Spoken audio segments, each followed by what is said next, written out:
2 Samuel, chapter 18. Then David mustered the men who were with him, and set over them commanders of thousands, and commanders of hundreds. And David sent out the army 1/3 under the command of Joab, 1/3 under the command of Abishai the son of Zeruiah, Joab's brother, and 1/3 under the command of Ittai the Gittite. And the king said to the men, I myself will also go out with you. But the men said, You shall not go out, for if we flee, they will not care about us. If half of us die, they will not care about us. But you are worth 10,000 of us. Therefore it is better that you send us help from the city. The king said to them, Whatever seems best to you, I will do. So the king stood at the side of the gate, while all the army marched out by hundreds and by thousands. And the king ordered Joab and Abishai and Ittai, Deal gently for my sake with the young man Absalom. And all the people heard when the king gave orders to all the commanders about Absalom. So the army went out into the field against Israel, and the battle was fought in the forest of Ephraim. And the men of Israel were defeated there by the servants of David, and the loss there was great on that day, 20,000 men. The battle spread over the face of all the country, and the forest devoured more people that day than the sword. And Absalom happened to meet the servants of David. Absalom was riding on his mule, and the mule went under the thick branches of a great oak, and his head caught fast in the oak, and he was suspended between heaven and earth, while the mule that was under him went on. And a certain man saw it, and told Joab, Behold, I saw Absalom hanging in an oak. Joab said to the man who told him, What? You saw him? Why then did you not strike him there to the ground? I would have been glad to give you 10 pieces of silver and a belt. But the man said to Joab, Even if I felt in my hand the weight of 1,000 pieces of silver, I would not reach out my hand against the king's son. For in our hearing the king commanded you, and Abishai and Ittai, for my sake protect the young man Absalom. On the other hand, if I had dealt treacherously against his life, and there is nothing hidden from the king, then you yourself would have stood aloof. Joab said, I will not waste time like this with you. And he took 3 javelins in his hand, and thrust them into the heart of Absalom, while he was still alive in the oak. And 10 young men, Joab's armor-bearers, surrounded Absalom and struck him and killed him. Then Joab blew the trumpet, and the troops came back from pursuing Israel, for Joab restrained them.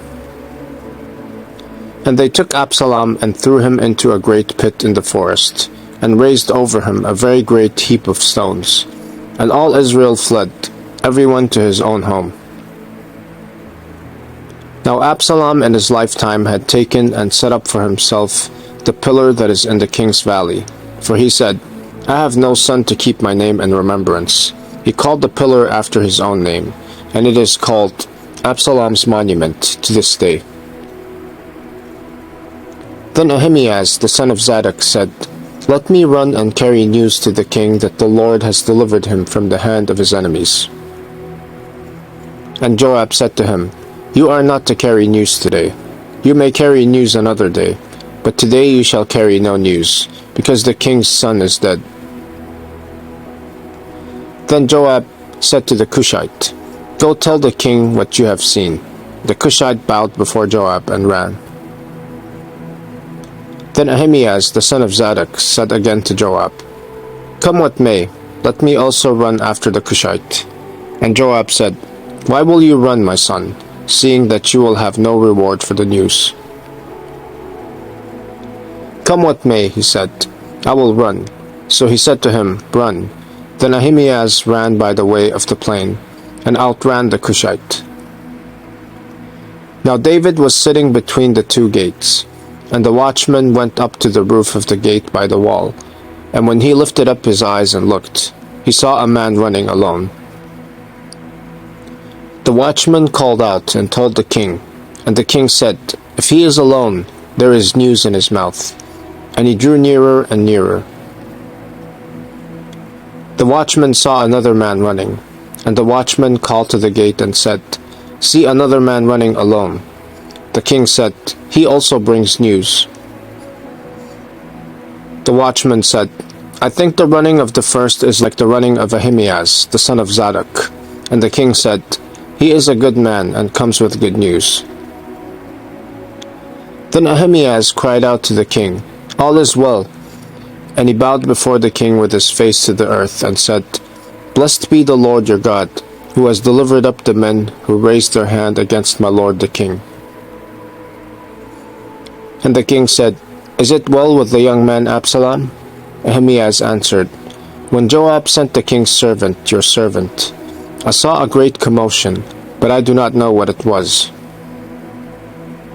And the king said, "Turn aside and stand here." So he turned aside and stood still. And behold, the Cushite came, and the Cushite said, "Good news for my lord the king, for the Lord has delivered you this day from the hand of all who rose up against you."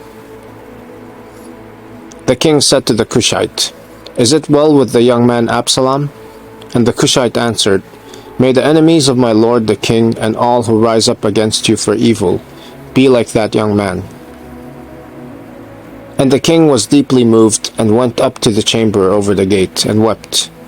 And as he went, he said, "O my son Absalom, my son Absalom, would I had died instead of you. O Absalom, my son, my son."